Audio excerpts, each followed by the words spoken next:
Assalamualaikum warahmatullahi wabarakatuh, Sobat Misteri Sunyi Mencekam. Bagaimana dengan aktivitas Anda hari ini? Mudah-mudahan bisa berjalan lancar sesuai dengan rencana Anda. Kembali berjumpa dengan kami, channel yang setiap hari selalu menyuguhkan cerita-cerita misteri menarik. Untuk kali ini kami akan berbagi sebuah kisah misteri yang berjudul Dikerjain Hantu, Penunggu Jembatan Angker. Apakah kamu percaya dengan hantu? Jangan bilang kalau kamu percaya lagi, dasar pengecut. Apakah sekarang kamu masih pakai popok dan ngenyodot di ketiak ibumu? Ayolah, hantu itu tidak ada. Cerita yang kayak gitu itu sengaja dibikin buat nakut-nakutin doang. Bodoh kalau masih kemakan sama yang kayak begituan. Aku bicara seperti ini bukan mau sok berani, tapi semenjak aku lahir di dunia ini, tidak pernah sekalipun melihat yang namanya hantu, kuntilanak, arwah, pocong, genderuwo atau apalah namanya. Padahal aku tinggal di dusun yang angker di luar kota Mojokerto. Tidak sedikit titik-titik angker yang kerap dihindari sama warga dusunku. Kudatangi tengah malam buta, hanya untuk membuktikan keberadaan hantu, dan tidak ada batang hidung si hantu yang kulihat. Sampai akhirnya aku bosan dan mencoba hobi baru, yaitu menakuti anak gadis di dusunku. Aksi ini kulakukan tiap malam Jumat ketika mereka pulang mengaji. Aku tidak sendiri dalam melakukan aksi ini. Karudin dan Wawa membantuku. Mereka berdua adalah karibku semenjak sekolah dasar. Sampai kini kami sekolah SMA yayasan di dusun sebelah. Kedua temanku ini punya prinsip yang sama. Tidak ada yang namanya hantu. Malam Jumat nanti enaknya jadi apa ya? Karudin bertanya kepadaku ketika kami berjalan pulang dari sekolah. Pocong udah minggu lalu. Gimana kalau genderuwo aja? Wawa menyamber. Badan cungkringnya sama sekali tidak sepadan dengan suaranya yang berat. Males ah, nanti gatel-gatel gara-gara pakai bulu domba kayak waktu itu. Kurang lebih sebulan yang lalu aku dan Wawa berdandan seperti genderuwo dengan bantuan bulu domba yang ditempelkan di wajah dan tangan. Untuk membuat para gadis benar-benar takut, kami harus jor-joran. Terbukti usaha kami tidak sia-sia. Malam itu 3 orang gadis yang tengah berjalan pulang berhasil kami taklukkan. Ketiganya langsung jatuh pingsan melihat aku dan Wawa dalam balutan bulu domba berwarna hitam dengan warna penuh arang dan taring palu terselip di gigi. Taring itu aku beli di tukang agar-agar di SD Inpres di dusun kami. Meski kami bertiga sampai dibawa ke balai dusun untuk diadili atas aksi kami itu, kurang lebih 3 hari kami diadili oleh seluruh warga dusun. Itu adalah aksi paling parah yang pernah kami lakukan, sebab 1 dari 3 gadis yang kami takuti mati karena kena serangan jantung. Orang tuaku, Karudin dan Wawa membela kami dan menawarkan uang berduka kepada orang tua si gadis. Tawaran itu diludahi di depan banyak warga dusun. Orang tua si gadis tetap ingin kami dipenjara, tapi akhirnya kepala dusun membujuknya dan mereka mau memaafkan kami. Sebagai gantinya kami harus menjalankan hukuman adat dengan menjadi pembantu warga sedusun selama 1 bulan. Aku masih ingat bagaimana remuknya tubuhku lantaran bekerja seharian di sawah tiap harinya. Kejadian itu malah menanamkan amarah di dalam diriku. Aku berjanji pada diriku sendiri bahwa aku tidak akan berhenti melakukan itu. Malahan, aksiku harus lebih daripada ketika itu. Gak peduli saya tanya apa, yang penting harus serem banget. Aku berkata kepada Karudin dan Wawa, mereka mengangguk setuju. Gimana kalau kita cegatnya di jembatan antar dusun aja? Kata Wawa padaku. Aku memperhatikan Wawa. Apa rupanya yang membuat dia berpikir seperti itu? Oh ya, malam Jumat depan kan pengajian di dusun sebelah. Pasti gadis dusun sini ke sana. Terus bisa kita cegat di jembatan. Pasti seru. Karudin menyambut dengan baik rencana Wawa. Iya, tapi kenapa mesti di jembatan? Wawa melotot kepadaku, seakan ucapanku sangat luar biasa bodohnya. Masa kamu lupa sih? Wawa ngotot. Waktu itu kan mobil almarhum Pak Danu, kepala dusun, kecelakaan di jembatan dusun, kata Wawa.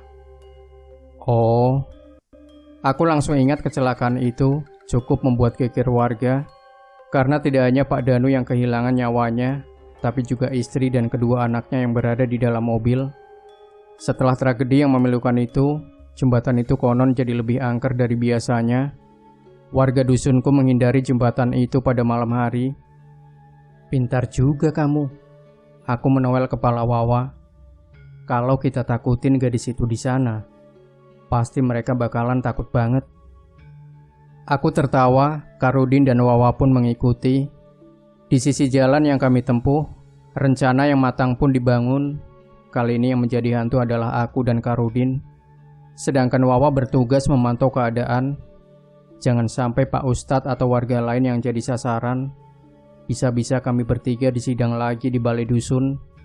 Agar lebih mudah, aku dan Karudin kembali jadi pocong. Mukena ibuku yang kumodifikasi jadi kapan pocong masih tersimpan rapi di lemariku. Dan kini aku hanya tinggal menunggu sampai waktu yang ditentukan tiba. Selepas maghrib, kami bertemu di kebun pisang milik Pak Hoirudin.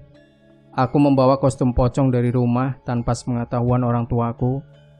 Begitu sampai di sana, baru Wawa saja yang datang, sedangkan Karudin belum kelihatan batang hidungnya. Kenapa sih Karudin selalu telat ya? Tanya aku kepada Wawa. Mungkin masih dalam perjalanan ke sini, jawabnya. Sekitar 5 menit menunggu, Karudin baru nongol. Dari mana aja sih kamu? Kataku kesal. Maaf, kostumku diumpetin sama ibu, jadi mesti nyari-nyari dulu, sahut Karudin. Tapi ada kan? Wawa menyela. Karudin menarik alisnya seraya menunjukkan kostum di tangannya. Ada dong. Lega rasanya mengetahui bahwa rencana ini berjalan lancar. Sebelum berangkat, Wawa menghiasi wajah kami dengan bedak yang ia bawa. Kulitku langsung terasa gatal, begitu bedak yang tebalnya seperti dempul menutupi seluruh kulit wajahku. Tidak lupa Wawa memberikan aksen hitam dari tanah yang kami pijak. Udah pas, gumam Wawa. Aku mengambil cermin kecil di kantungku, kemudian melihat pantulan wajahku sendiri. Saking terkejutnya, cermin di tanganku hampir saja jatuh. Kerja Wawa memang tidak main-main, begitu total. Aku dibuat seperti mayat yang sudah seminggu di liang lahat. Wajahku pucat pasi dan mulai menghitam akibat ulat dan belatung yang mulai menggerogoti dagingku dari dalam. Kuberi acungan jempol kepada Wawa. Ia tersenyum puas. Menjelang jam 9 malam, kami berjalan di pinggiran sungai menuju jembatan. Jalur inilah yang tercepat dan aman dari warga desa yang lewat. Begitu sampai di jembatan, kami tidak langsung keluar, melainkan menunggu di semak dekat jembatan. Meski baru jam 9 malam, tapi jalanan sudah sepi. Tidak ada seorang pun yang lewat.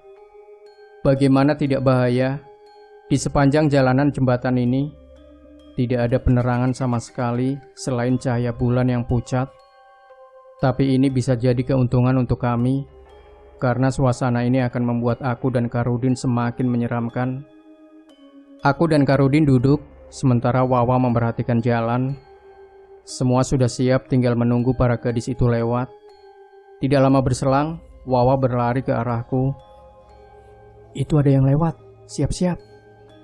Aku dan Karudin langsung kelabakan.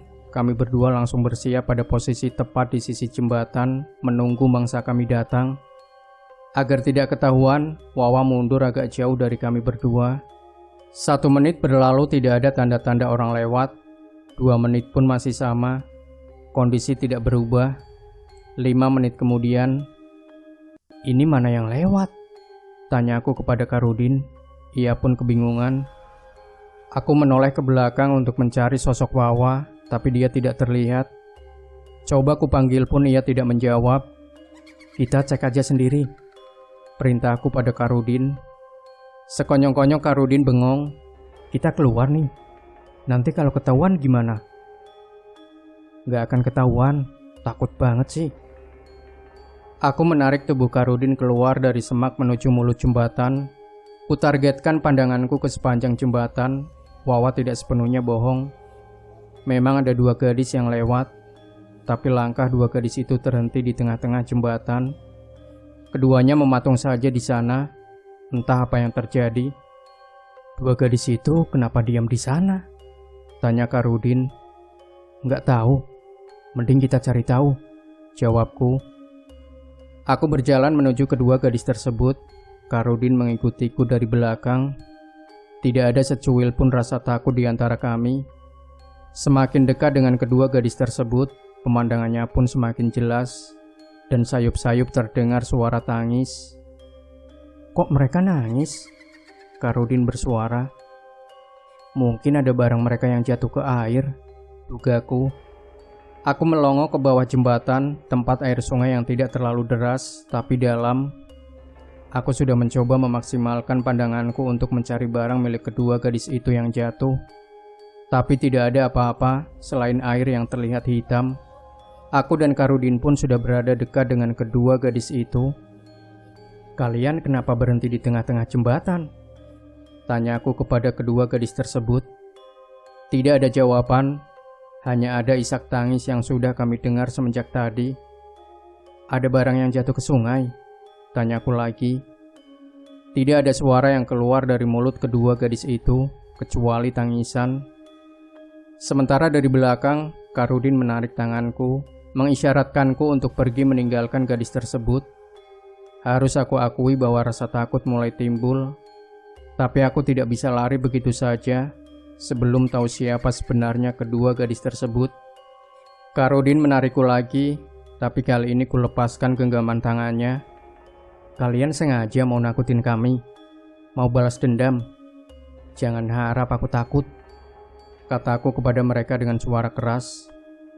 Aku refleks mundur selangkah ketika kedua gadis itu akhirnya bergerak dan mengindahkan kata-kataku. Aku terkesiap sekaligus terpana oleh apa yang kulihat. Kedua gadis di hadapanku memiliki wajah yang pucat dan mata yang nanar. Linangan darah keluar dari kelopak mata mereka. "Gila, gadis itu nangis darah." Karudin terpekik di belakangku. Antara takut dan terkejut, aku memandangi dua gadis tersebut. Tubuhku terkunci, sedikit pun tidak bisa digerakkan. Sedangkan aku mendengar Karudin lari sambil berteriak di belakangku. Karudin meninggalkanku dengan dua sosok gadis yang tidak pernah melepaskan tatapannya yang dingin atas mataku. Rasanya jantungku bocor, hingga luapan darah dari jantungku memenuhi paru-paru sampai aku tidak bisa bernafas. Setiap tarikan nafas yang kuambil terasa menyakitkan, perih. Untuk pertama kalinya aku merasakan yang sering orang bilang rasa takut. Dan untuk pertama kalinya juga aku melihat hantu. Dan untuk pertama kalinya juga aku mengenali kedua gadis di depanku.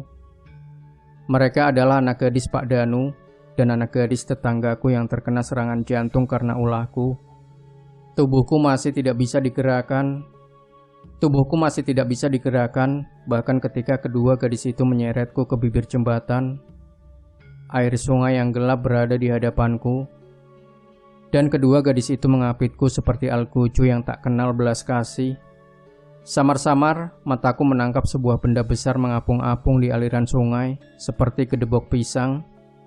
Kedua mataku terbelalak ketika tahu benda itu bukan kedebok pisang ataupun batang pohon, melainkan tubuh Wawa dan Karudin yang sudah pucat dan membengkak.